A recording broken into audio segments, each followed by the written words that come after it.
5 ayat 10. Jangan takut, mulai dari sekarang engkau akan menjala manusia. Ya, saudara, kita mengingat satu buah episode pemanggilan para murid. Di sana kita mendapati ada satu buah situasi yang indah bagi para murid, yaitu bahwa mereka pada hari itu sedang mengalami satu buah keadaan yang sulit secara bisnis mereka.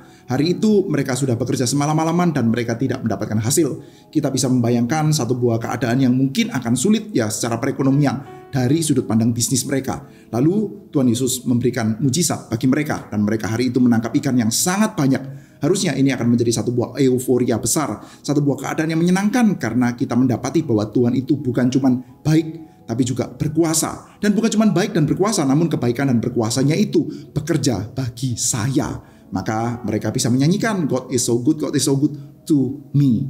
Dan itu semestinya terjadi dalam dirinya Petrus, saudara. Namun, saudara, kita mendapati ada satu hal lagi yang jauh lebih membahagiakan, yaitu kehadiran Tuhan bukan sekedar menjadi bagus untuk bisnis mereka, namun mereka mendapati diri mereka sebagai orang berdosa yang akan ditransformasi dan dipanggil oleh Tuhan untuk menjadi para pemberita Injil. Ini juga kiranya menjadi satu buah berita baik bagi saudara dan saya. Tuhan kita menyajikan satu buah kabar yang baik. Kabar baiknya itu adalah kabar yang paling puncak, yaitu bahwa kita, orang-orang berdosa, bisa dipakai oleh Tuhan.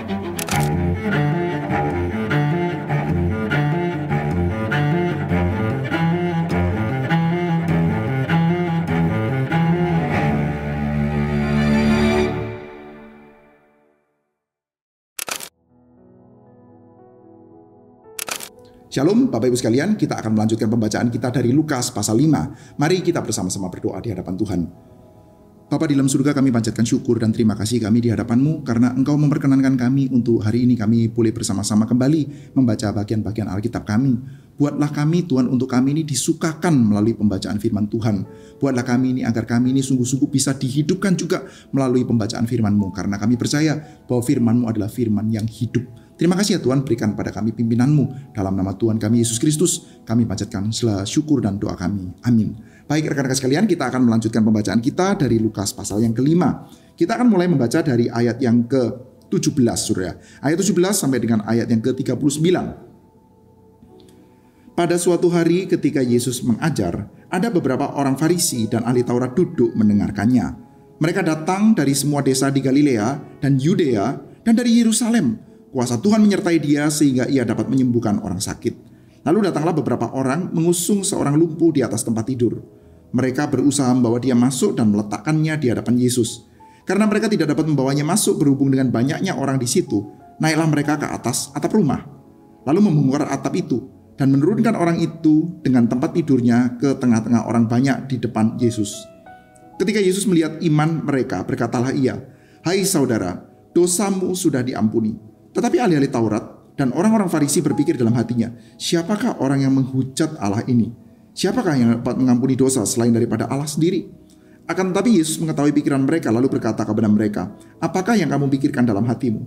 Manakah yang lebih mudah, mengatakan dosamu sudah diampuni atau mengatakan bangunlah dan berjalanlah? Tetapi supaya kamu tahu bahwa di dunia ini anak manusia berkuasa mengampuni dosa, berkatalah ia kepada orang lumpuh itu, kepadamu kukatakan, bangunlah, angkatlah tempat tidurmu dan pulanglah ke rumahmu." Dan seketika itu juga bangunlah ia di depan mereka lalu mengangkat tempat tidurnya dan pulang ke rumahnya sambil memuliakan Allah. Semua orang itu takjub lalu memuliakan Allah dan mereka sangat takut. Katanya, "Hari ini kami telah menyaksikan hal-hal yang sangat mengherankan." Kemudian ketika Yesus pergi keluar, ia melihat seorang pemungut cukai yang bernama Lewi sedang duduk di rumah cukai. Yesus berkata kepadanya, "Ikutlah aku." Maka berdirilah Lewi dan meninggalkan segala sesuatu lalu mengikut dia. Lewi mengadakan suatu perjamuan besar untuk dia di rumahnya, dan sejumlah besar pemungut cukai dan orang-orang lain turut makan bersama-sama dengan dia. Orang-orang Farisi dan ahli Taurat bersungut-sungut kepada murid-murid Yesus, katanya, "Mengapa kamu makan dan minum bersama dengan pemungut cukai dan orang berdosa?" Lalu jawab Yesus kepada mereka, katanya, "Bukan orang sehat yang memerlukan tabib, tetapi orang sakit. Aku datang bukan untuk memanggil orang benar, tetapi orang berdosa supaya mereka bertobat." Orang-orang Farisi itu berkata pula kepada Yesus, "Murid-murid Yohanes sering berpuasa dan sembahyang. Demikian juga murid-murid orang Farisi. Tetapi murid-muridmu makan dan minum." Jawab Yesus kepada mereka, "Dapatkah sahabat mempelai laki-laki disuruh berpuasa, sedang mempelai itu bersama dengan mereka? Tetapi akan datang waktunya, apabila mempelai itu diambil dari mereka, pada waktu itulah mereka akan berpuasa. Ia mengatakan juga suatu perumpamaan kepada mereka. Tidak seorang pun mengoyakkan secarik kain dari baju yang baru untuk menambalkannya pada baju yang tua. Jika demikian, yang baru itu akan koyak, dan pada yang tua itu juga tidak akan cocok kain penambal yang dikoyakkan dari yang baru itu. Demikian juga tidak seorang pun mengisikan anggur yang baru ke dalam kantong kulit yang tua. Karena jika demikian, anggur yang baru itu akan mengoyakkan kantong itu, dan anggur itu akan terbuang, dan kantong itu pun hancur. Tetapi anggur yang baru harus disimpan pada kantong yang baru pula. Dan tidak seorang pun yang telah minum anggur tua ingin minum anggur yang baru, sebab ia akan berkata, anggur yang tua itu baik. Sampai di sini pembacaan Alkitab kita. Rekan-rekan sekalian, kemarin kita sudah bersama-sama melihat ya, bahwa Yesus Kristus itu datang dengan satu buah berita, yaitu bahwa dia itu mengampuni, menerima, dan mentransformasi orang-orang berdosa. Namun, apa yang terjadi dengan Yesus ini adalah satu buah hal yang ternyata sangat berlainan dengan pakem umumnya orang. Satu buah pakem yang sudah terbentuk secara sangat lama, sudah menjadi semacam satu buah konstruksi sosial yang bisa terjadi karena interaksi yang panjang akan pengharapan mesianis, pembacaan Alkitab, lalu juga struktur sosial dan budaya mereka, lalu kebanggaan etnisitasnya mereka, sudah yang akhirnya bercampur baur menjadi satu, menjadi semacam satu buah konstruksi sosial yang sudah sangat diamini oleh banyak orang, sudah. Dan orang-orang pada umumnya akan bertindak seturut dengan konstruksi sosial yang mereka punya, sudah. Berdasarkan konstruksi sosial tersebut, sudah, maka mereka tahu bahwa orang-orang berdosa itu sudah akan disingkirkan oleh Tuhan. Apakah ini adalah satu buah pembacaan yang sangat tepat? Ya tidak tepat, sudah. Tetapi itu adalah konstruksi sosial yang sudah dimengerti oleh banyak orang pada waktu itu. Sekali lagi, konstruksi sosialnya itu terdiri dari apa, sudah? Terdiri dari interaksi yang panjang akan pengharapan mesianis, pembacaan firman Tuhan, pembacaan kitab para nabi, lalu juga kesadaran mereka bahwa mereka saat itu sedang dijajah, sudah, itu bercampur baur menjadi satu, sudah. Dan berdasarkan konstruksi sosial tersebut, sudah, Yesus itu hadir, dan tampaknya kehadiran Yesus tidak cocok dengan pakem konstruksi sosial yang juga seringkali tidak tepat itu, sudah. Maka kita mendapati, sudah, ketika Petrus berinteraksi dengan Yesus, ya, Simon berhadapan dengan Yesus. Pada waktu itu Simon itu disengat dengan satu buah kesadaran bahwa ya, Yesus ini adalah Sang Mesias. Yesus ini sungguh betul-betul adalah dia yang bersama dengan dia, Allah, kehadiran Allah itu nyata bersama dengan dia, saudara. Maka Petrus langsung bereaksi secara sangat alamiah saja, seturut dengan konstruksi sosial yang dia miliki, saudara. Dia langsung berkata, menyingkirlah daripadaku, aku ini adalah orang berdosa. Ketika orang berdosa berhadapan dengan Tuhan, maka itu adalah disaster. Itu adalah satu buah kecelakaan besar. Maka dia berkatakan, tinggalkan saya. Meskipun sudah sebagai economic source, sudah, Yesus itu sangat menjanjikan. Anda bisa bayangkan ya, mereka adalah nelayan-nelayan kawakan, sudah. Mereka punya bisnis ikan yang juga kemungkinan oke, sudah. Mereka bisa menghasilkan ikan setiap hari dari hasil mereka sebagai nelayan, sudah. Tetapi ketika pada masa-masa tertentu, karena hal-hal tertentu juga, mungkin cuaca lah, mungkin ya keadaan arus angin dan lain sebagainya, kita tidak terlalu paham, pada waktu-waktu tertentu, sudah, bisnis itu akan surut. Nah, ini rupanya bisnis perikanan juga adalah satu buah bisnis yang ada siklusnya juga. Rupanya hari itu sedang sangat-sangat buruk, dan di dalam keadaan bisnis sangat buruk seperti itu bisa ada Yesus yang ternyata bisa menghasilkan banyak ikan, sudah. Wah, itu sebetulnya dari sisi sini langsung sangat menyenangkan tuh. Tetapi, sudah, Simon pada waktu itu disengat dengan satu buah kesadaran yang jelas tuh. Saya manusia berdosa, bertemu dengan manusia yang ada kehadiran Allah dengan sangat jelas di dalam dirinya dia. Nah, kemungkinan pada waktu itu ya memang belum ada satu buah pendefinisian yang jelas ya tentang Yesus itu sebagai Allah yang menjadi manusia ya. Dalam tahapan itu, sudah, Petrus mungkin belum memiliki pengertian yang sangat seberkembang itu. Namun jelas-jelas keadaan seperti ini menyatakan orang ini ya ada kehadiran Allah yang nyata-nyata di dalam dirinya dia. Maka dia mengatakan, menyingkirlah daripadaku, sesuai dengan konstruksi sosial yang dia miliki, sudah. Namun kita lagi-lagi mendapati ya bahwa memang Injil Lukas itu sedang menyajikan bahwa Yesus itu akan berbenturan dengan pakem konstruksi sosial yang tidak tepat, sudah. Maka Tuhan Yesus mengatakan, jangan takut. Aku akan menjadikan kamu sebagai penjala manusia. Mulai hari ini kamu akan menjadi penjala manusia. Sudah, kita mesti perhatikan ya bahwa Yesus tidak mengatakan bahwa jangan takut, kamu ya nggak sampai seberdosa itulah. Atau ketika Petrus mengatakan ya, menyingkirlah daripadaku, aku adalah orang berdosa. Sama-samalah, kita semua adalah orang berdosa. Dia tidak mengatakan itu, sudah. Tuhan Yesus tidak menjadi meringankan urusan dosa, tidak, sudah. Namun dia mengatakan bahwa akan ada transformasi, ada pengampunan dan ada transformasi. Maka identitas utamanya Simon yang tadinya adalah orang berdosa, bukan sekedar penjala ikan ya, orang berdosa akan ditransformasikan menjadi penjala manusia. Dia bukan berubah dari penjala ikan menjadi penjala manusia, tapi berubah dari manusia berdosa yang akan menjadi penjala manusia. Dia akan memberitakan Injil dan bawa orang itu datang kepada Yesus, sudah. Dan itu adalah satu buah perubahan yang akan juga dialami oleh saudara dan saya yang percaya pada Tuhan Yesus, sudah. Nah, ini, sudah, Yesus datang tidak dengan pakem yang sama, tapi juga bukan berarti dia meremehkan dosa, sudah. Pakem Yudaisme jelas. Allah suci, manusia berdosa akan disingkirkan oleh Tuhan. Nah begitu saudara, itu pakemnya. Lalu bercampur-campur dengan seluruh hal yang ada di antara mereka, pengharapan politis macam-macam, lalu menjadi satu buah konstruksi sosial saudara. Yesus tidak berbenturan dengan PL. Yesus tidak berbenturan dengan Yudaisme yang sejati, yang asli, yang benar saudara. Maka dia juga tidak merasa dosa itu ringan. Namun ada transformasi dari orang berdosa menjadi penjala manusia saudara. Dan hal itu tampaknya sangat jelas bisa dilihat oleh orang kusta saudara. Maka orang kusta itu sudah dia berani itu menerobos yang namanya pakem sosial standarnya dia, yaitu saya sebagai orang kusta harusnya menjauhkan diri, dan kalau ada orang lewat itu dia harus berteriak-teriak najis, najis. Tetapi ketika Yesus lewat, dia justru lari dan mendekat kepada Yesus karena dia bisa melihat ya bahwa di dalam diri Sang Yesus ini ada sesuatu yang sangat berbeda. Dia itu tidak menjadi meremehkan Taurat, karena Tuhan Yesus akan berbicara kepada dia, persembahkanlah persembahan yang seturut dengan yang disuruh di dalam hukum Musa. Tunjukkanlah dirimu kepada imam seturut yang ada dalam hukum Musa. Yesus tidak berbentur-benturan dengan perjanjian lama, tidak berbenturan dengan hukum Musa. Tetapi memang dia itu bertentangan dengan struktur konstruksi sosial yang tidak betul-betul sesuai dengan perjanjian lama juga, saudara. Nah, tapi orang ini bisa melihat ya bahwa Yesus datang memang berbentur-benturan dengan konstruksi sosial, saudara. Dan hal itu dilanjutkan dengan bagian yang tadi kita baru saja baca, saudara. Di dalam bagian yang awal, saudara, kita mendapati ya popularitasnya Yesus itu makin lama makin bertambah, saudara. Dan ketika popularitasnya makin bertambah, ada orang-orang yang tidak gampang digerakkan oleh peristiwa-peristiwa ajaib. Yaitu siapa, saudara? Yaitu mereka yang ada di Yerusalem, ahli-ahli Taurat, dan juga orang-orang yang ada di dalam perwakilan Yerusalem, saudara. Nah, kita mesti mengingat ya, ini adalah early ministry-nya Yesus ya, jadi kemungkinan dia itu settingnya itu masih di sekitar wilayah utara, saudara ya. Nah, ada kata-kata seperti ini, saudara ya. Ada beberapa orang Farisi, ahli Taurat duduk mendengarkannya. Mereka datang dari semua desa di Galilea dan Yudea dan dari Yerusalem. Bukan cuma Galilea loh ya, tapi juga Yudea dan Yerusalem, saudara. Perwakilan pusat, saudara. Jadi rupanya popularitasnya Yesus itu sudah tersebar, lalu mulailah mereka itu ngecek, saudara. Saudara, kalau di dalam Indonesia ini saja, saudara mendengarkan berita di televisi, ada bocah sakti di misalkan ya Jawa Tengah, ya, ada bocah yang bisa menyembuhkan pakai batu misalkan, saudara. Apakah Anda itu akan langsung percaya, saudara? Enggak kan ya, karena kita punya pendidikan yang baik, saudara. Maka kita tidak langsung gampang percaya, saudara. Nah, pada waktu itu dianggap, saudara, nah, orang-orang Galilea ya gampang percayalah.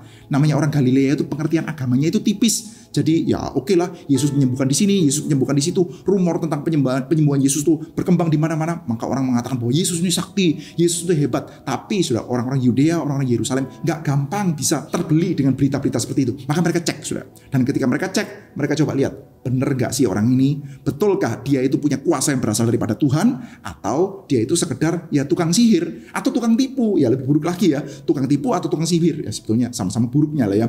Nah, kalau ternyata itu tukang tipu, ya sudah kita abaikan saja lah. Kayak beginian ya memang banyak lah. Namanya di tengah-tengah pengharapan masyarakat yang tertindas, orang-orang seperti ini kadang-kadang laku. Ya udahlah, kita orang Yudea, orang Yerusalem gak urusan sama kayak begini. Atau tukang sihir. Jadi betul-betul dia bisa melakukan tindakan penyembuhan-penyembuhan tetapi bertentangan dengan Taurat. Itu namanya tukang sihir. Itu sebaiknya dijauhi ya orang seperti itu ya. Bahkan kalau bisa itu dianatema sekalian, sudah. Dan kita melihat apa yang terjadi dengan Yesus. Banyak orang yang disembuhkan. Kalau dilihat tukang tipu kelihatannya juga enggak ya, karena faktanya sembuh. Banyak orang yang datang dan ternyata faktanya sembuh. Dan sampai ada satu orang, sudah, yang akhirnya karena begitu ramai, dia diturunkan dari atap rumah, ditaruh di hadapan Tuhan Yesus, sudah. Tapi Tuhan Yesus mengucapkan satu buah kalimat yang lagi-lagi tidak sesuai dengan konstruksi sosial yang dibentuk juga oleh interaksinya dengan agama Yahudi pada waktu itu. Ketika bertemu dengan orang itu, dia mengatakan bahwa dosamu diampuni. Loh, dosamu diampuni. Siapa orang ini? Nah, maka sudah orang-orang terutama ya dari perwakilan pusat, perwakilan Yerusalem bisa melihat, oh, kalau gitu tukang tipu bukan, tetapi kalau modelnya kayak begini, ya ini ahli sihir nih, tukang sihir. Kalau dia itu betul-betul punya kuasa yang berasal daripada Tuhan, tentu dia akan disertai oleh Tuhan dengan kuasa, mungkin bisa menyembuhkan, tetapi tidak bertolak-tolakan dengan Alkitab. Nah, sekarang dia mengatakan dosamu diampuni. Mengampuni dosa itu pekerjaannya Tuhan, bukan pekerjaan manusia. Dia bisa declare dirinya dosa diampuni, apalagi dia bukan imam. Imam pun akan mengatakan ya sesuai dengan struktur dan juga prosedur standar liturgikalnya orang-orang Yahudi. Imam mungkin bisa mengatakan, sekarang kita sudah berdamai dengan Tuhan melalui upacara kurban dan lain sebagainya, dosamu diampuni. Imam mungkin bisa mengatakan itu. Tapi Yesus kan bukan imam. Dia ini keturunan yang dari suku Yehuda. Dia ini bukan imam. Kok bisa dia mendeklarasikan dosamu sudah diampuni? Oke, dia bikin mujizat. Oke lah, katakanlah sakti. Oke, katakanlah dia punya kuasa. Tapi kuasanya berasal dari mana? Kalau berasal daripada Tuhan, kenapa dia menghujat Allah bisa mengatakan mengampuni dosa? Tapi sudah Tuhan Yesus mengetahui dalam hati mereka, dan dia sekarang mengatakan, sekarang saya tanya sama kamu, mana yang lebih gampang? Mengatakan dosamu sudah diampuni atau mengatakan bangun kepada orang yang lumpuh ini, sudah? Pertanyaannya saudara, mana yang lebih gampang? Kalau saya tanya sama saudara, kira-kira mana yang lebih gampang, saudara? Mengatakan dosamu sudah diampuni atau mengatakan bangun, angkat tempat tidurmu, berjalanlah. Mana yang lebih gampang, saudara? Saudara, secara tataran yang paling sederhana, mungkin agak lebih gampang ya bagi kita untuk mengatakan, ya lebih gampang mengatakan dosamu sudah diampuni. Karena mengatakan dosamu sudah diampuni, itu kan nggak ada pembuktiannya. Saya kalau berkata sama saudara, dosamu sudah diampuni, apa buktinya, saudara? Kan nggak ada pembuktiannya. Kalau mengatakan bangun, angkat tempat tidurmu, berjalanlah. Nah kalau nggak bangun, bagaimana, saudara? Kalau nggak bangun itu kan artinya saya keliru gitu ya, terbukti salah, saudara. Sementara kalau mengatakan dosamu sudah diampuni, itu tidak bisa dibuktikan salah, saudara. Tidak bisa dibuktikan benar juga sih sebetulnya ya, di dalam tataran yang paling sederhana, saudara. Kelihatannya lebih gampang mengatakan dosamu sudah diampuni. Tetapi, saudara, kalau kita punya worldview seperti orang-orang Yahudi pada waktu itu, mengatakan dosamu sudah diampuni itu jauh lebih berat. Kenapa, saudara ya? Pertama gini, kalau kita misalkan mengatakan ya, bangun, angkat tempat tidurmu, berjalanlah. Lalu orangnya nggak bangun gimana, saudara? Orangnya nggak bangun, ya sudah. Tinggal kita ngeles saja, kamu kurang beriman. Mirip kan ya dengan banyak pendeta saat ini, saudara. Banyak pendeta atau banyak rohaniawan, Anda tahu ya, kalau minta didoakan terus nggak sembuh-sembuh, ngomongnya apa? Imanmu kurang. Nah, tinggal begitu aja. Atau ya, di dalam case ini ternyata ya nggak sembuh. Saudara, Yesus, kalau dia itu dipandang sebagai penyembuh, sebagai tabib, kalau ada 100 orang, itu yang sembuh itu 99, yang satu nggak sembuh. Dia itu disebut sebagai tabib yang gagal mari tinggalkan dia, atau kita sebut dia sebagai tabib yang sangat sukses. Success rate-nya itu 99%, saudara. Kira-kira yang mana, saudara? Tentu saja, dia akan dipandang sebagai tabib yang sukses. Saudara, semua dokter ya, semua dokter, zaman sekarang loh, zaman modern ini, saudara, yang Anda itu anggap sebagai dokter yang paling hebat, paling top, datang ke dia pinter, analisanya pinter, saudara. Itu, saudara, saya duga, kalau dia itu punya reputasi yang sampai setinggi itu, saudara, orang-orang yang bahkan bukan cuma nggak sembuh ya, mati di dalam tangannya dia, itu banyak. Saudara, silakan cek ya, dokter terkenal yang Anda datengin gitu ya, yang Anda anggapin orang ini pinter, saudara. Kalau orangnya sampai punya reputasi yang sejauh itu, artinya dia senior, saudara. Sampai sesenior itu, saudara, yang mati di dalam tangannya dia itu banyak, saudara. Bukan cuma nggak sembuh, tapi bahkan sampai mati di dalam tangannya dia. Maksudnya dia gagal mengobati lalu mati, saudara. Itu akan banyak, saudara. Tetapi still kita katakan dia sebagai dokter yang hebat. Karena apa? Karena yang sembuh banyak. Kalau misalkan dari 50 orang yang datang ke dia, yang mati 25, ya kita jangan datang ke dia, saudara. Tapi, saudara, kalau dari 100 orang, saudara, tapi 99-nya sembuh, yang satu mati, saudara, ya tetap dia adalah dokter yang sukses, saudara. Mana ada dokter yang mana semua orang datang kepada dia itu sembuh, saudara? Nggak ada, saudara. Yang ada ya pasti ada yang mati. Dan kalau ada yang mati, toh kita tetap bisa kasih alasan. Oh ya, kamu telat datangnya. Kalau penyakitnya terlalu berat, memang nggak ada obatnya. Nah, saat ini dunia medis memang belum bisa menyelesaikan. Tetap kita bisa memberikan alasan, saudara. Sama di dalam zaman kuno, tabib juga seperti itu, saudara. Nggak ada tabib yang punya success rate 100% itu nggak ada, saudara. Jadi, kalau kita mendapati ya Yesus, misalkan kali ini, dia mengatakan, bangun, angkat tempat tidurmu, berjalanlah. Terus orangnya nggak bangun. Ya sudah. Yang sembuh juga banyak kok. Ya oke lah, dia tidak 100% sukses. Tapi ya udah, begitu aja, saudara. Tetapi masalahnya jadi berbeda ketika dia mengatakan, dosamu sudah diampuni. Urusannya jadi berbeda sekali, saudara. Dia sudah mengklaim posisinya Tuhan, saudara, dalam hal ini, saudara. Tuhan yang paling berkuasa, dia klaim posisinya Tuhan. Urusan pengampunan dosa. Maka kalau dia mengatakan bahwa bangun, angkat tempat tidurmu, berjalanlah, dan dia nggak bangun, saudara, maka kita bisa pastikan orang ini pasti tukang sihir. Orang ini pasti tidak betul-betul berasal daripada Tuhan, saudara. Dia mengklaim kuasa Tuhan yang sanggup melakukan segala sesuatu, dan sekarang langsung ditunjukkan kepada satu hal dan gagal, saudara. Cuman dalam hal ini, saudara, kita mendapati ya Tuhan Yesus mengatakan bangun, dan orang itu bangun betulan, saudara. Maka sampai dalam bagian ini kita diajak untuk melihat, yes, Yesus ini datang tidak dengan pakem yang standar. Ingat ya, dari bagian depan tadi saya ulang-ulang ya, dia datang tidak dengan pakem yang standar. Dia datang tidak sesuai dengan konstruksi sosial umum, saudara. Kalau sesuai dengan konstruksi sosial umum, ya dia langsung aja kepada orang yang sakit ini berkatakan, bangun dan berjalanlah. Kalau bangun, ya puji Tuhan, Tuhan juga dimuliakan. Kalau nggak bangun, ya sudah.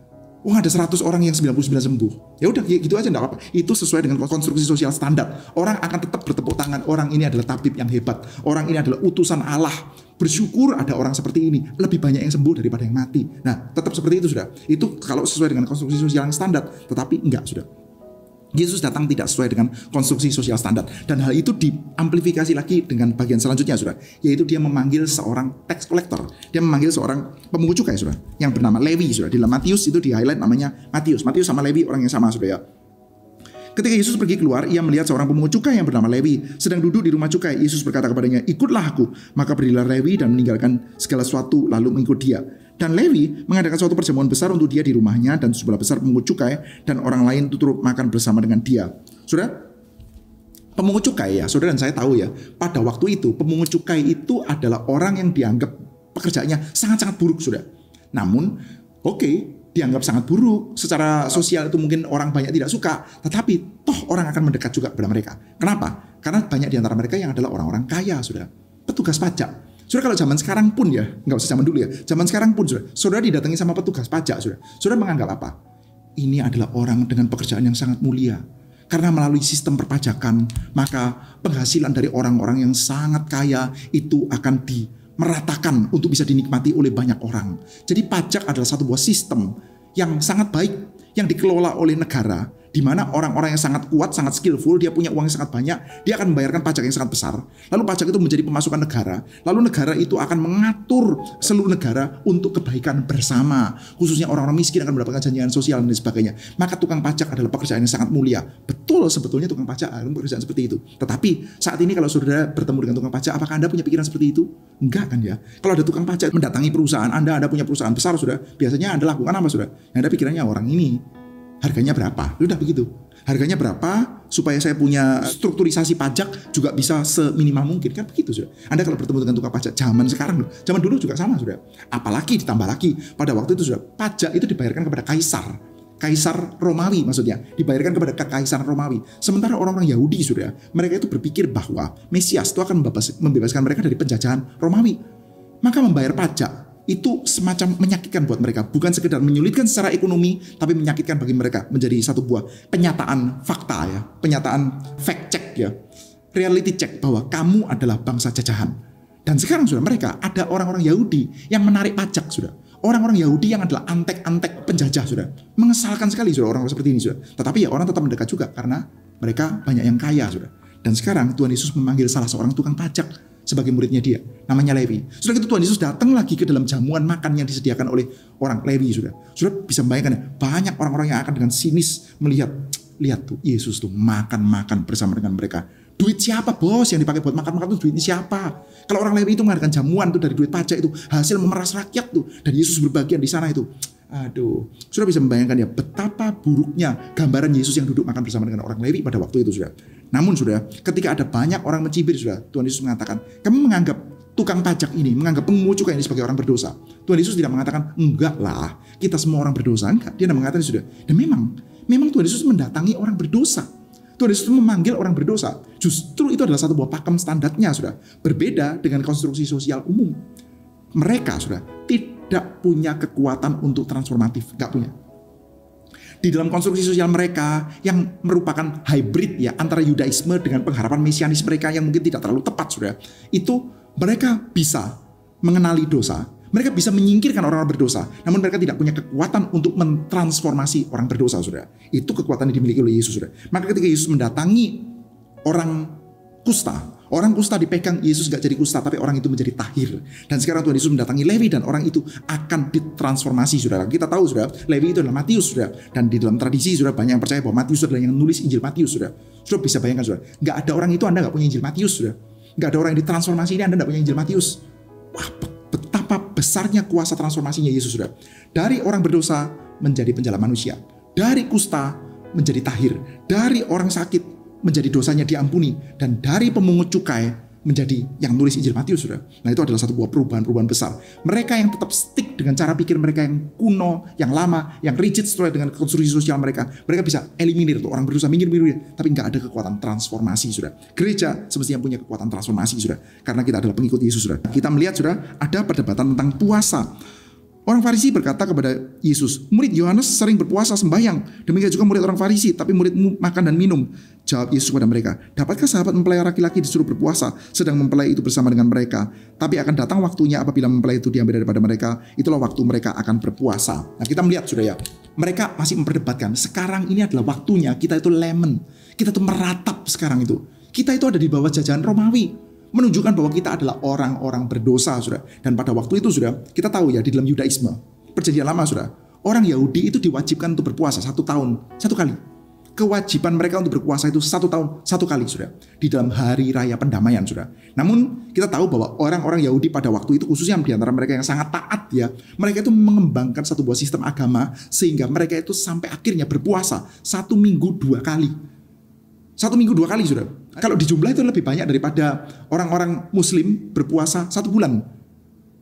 Tentu tidak ada, saya tidak sedang melakukan satu buah kompetisi berpuasa lapar-laparan makin jago, enggak saudara. Tapi kita bisa bayangkan ya, yang harusnya itu disuruhnya 1 tahun 1 kali, prescripted di dalam perjanjian lama, tapi mereka kembangkan itu menjadi 1 minggu 2 kali, saudara. Kemungkinan hari Senin dan hari Kamis, saudara. 1 minggu 2 kali mereka itu berpuasa.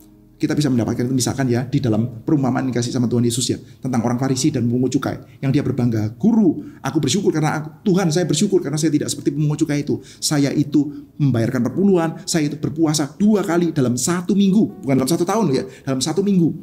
Mereka berpuasa. Dan itu adalah satu buah tanda kerohanian mereka. Karena mereka itu meratapi dosa-dosanya Israel. Meratapi dosa-dosa mereka sendiri. Nah, rohani kan ya. Karena dosa-dosa mereka ini, maka sekarang Tuhan menghukum mereka. Ada penjajah, orang yang menguasai mereka, yaitu kekaisaran Romawi. Berpuasa.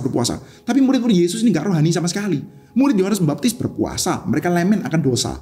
Sementara orang-orang Farisi berpuasa. Murid Yesus ini gak rohani sama sekali, saudara. Nah, namun justru, saudara, Tuhan Yesus sedang ingin menunjukkan bahwa inilah yang disebut sebagai anggur yang baru. Inilah yang disebut sebagai kebaruan. Pakem sosial, konstruksi sosialmu itu tidak sanggup untuk membawa perubahan. Sanggup untuk menyingkir-nyingkiran orang, gak sanggup untuk membawa perubahan. Dan sekarang Yesus datang. Anak manusia datang, dia berkuasa untuk mengampuni dosa. Anak manusia datang, dia mencari yang berdosa. Bukan sekedar mencari yang berdosa, terus itu berdosa bersama-sama, enggak. Tetapi untuk ditransformasi. Ini ada kekuatan di sini. Dalam keadaan seperti ini, masa kamu berpuasa? Inilah waktunya kita untuk berpesta, waktunya kita untuk bersuka. Sementara ada sang mempelai bersama dengan kita, dengan kuasanya untuk merangkul, untuk mentransformasi. Inilah waktunya kita berpesta. Maka kita perlu untuk konteks sensibel. Ada waktu-waktunya kita meratap, ada. Nanti anak manusia disalibkan dan lain sebagainya, kita mendapati dosa. Memang ada waktunya untuk kita berpuasa, saudara. Saudara dan saya boleh mengembangkan juga di dalam spiritualitas kita untuk kita berpuasa. Waktu-waktu kita mengingat tentang dosa, kita mengingat tentang penghukuman Allah, kita boleh berpuasa, saudara. Namun jangan lupa ya, bahwa kita di dalam Injil kita juga punya berita sukacita. Bahwa yang berdosa itu tidak disingkirkan, tapi Tuhan mendatangi yang berdosa, menyembuhkan yang berdosa, mentransformasi yang berdosa. Kita juga bersukacita. Dan selanjutnya, Tuhan Yesus memberikan perumpamaan itu ya, tentang kain lama, tentang kain baru, saudara. Nah, mirip lah ya, saudara, zaman dulu sama zaman sekarang, saudara. Kain itu kalau baru itu kan masih bisa melar-melar, masih bisa bergerak-gerak lah. Kain itu hidup, saudara. Jadi masih bisa bergerak. Sementara yang sudah lama itu sudah rigid, saudara. Maka ketika tambahkan kain yang baru, saudara, itu bisa koyak gitu.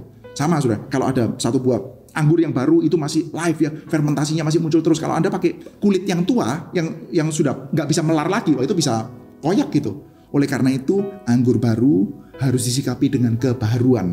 Gak bisa kalau kamu tetap mau sama konstruksi sosialmu, kamu sebut ini sebagai agama PL. No, itu bukan agama PL. Agama PL gak rigid seperti itu. Tapi agama PL yang dicampur dengan pengharapan-pengharapanmu akan Mesias yang keliru itu sekarang menjadi satu buah konstruksi sosial yang kaku. Tetapi sudah mereka mengatakan Tuhan Yesus mengatakan anggur lama lebih enak ya. Anggur lama lebih enak, kamu lebih suka dengan yang lama dan kamu tidak siap dengan yang baru, saudara. Nah, kita berharap, saudara, kita boleh menjadi orang yang dinamis, orang yang siap dengan kebaruan yang sedang dihadirkan oleh Yesus Kristus. Tidak menjadi meremehkan dosa, namun punya kekuatan yang besar untuk menerima dan mentransformasi orang-orang berdosa. Bukan dengan kekuatan kita, namun dengan kekuatan Injil yang akan dinyatakan oleh Tuhan di dalam gerejanya. Baik, rekan-rekan sekalian, saya mengajak kita untuk menaikkan 2 buah pokok doa, saudara. Yang pertama, mari kita bersama-sama berdoa di hadapan Tuhan.